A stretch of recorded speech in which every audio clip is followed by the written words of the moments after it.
Hello mga kachismosa!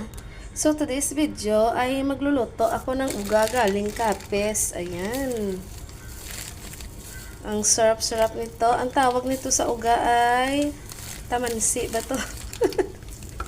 so, so magluluto ako ng apat dahil baka gusto kumain ni Sir. So, tingnan nyo naman yung uga. Napakaganda. Mas maganda pa sa akin ng uga, mga kalangga. So, ayan. Lulutuin natin yan ng mga 100 million hours. So, ngayon, ay babalik ka rin natin yung uga. Diba? Ang ganda siya, oh. Huwag nyo halo-haloin at huwag nyo pisil-pisilin dahil hindi yan,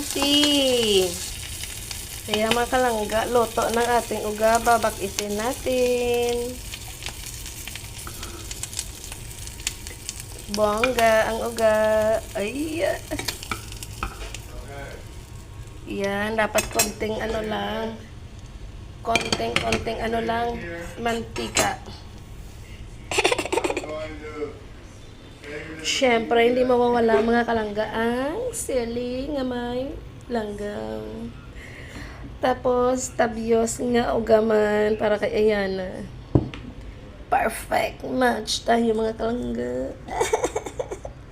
Diba? Perfect. Ito ay tirang kanin namin kahapon. Nilagyan ko siya ng kalkag. Tapos sweet corn, dahon sibuyas at bawang. Siyempre, hindi mawawala ang kape na itim.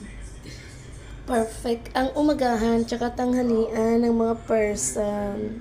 Thank you so much sisters and brothers sa pasalubong na uga nga tamansi. Thank you so much. I love you all.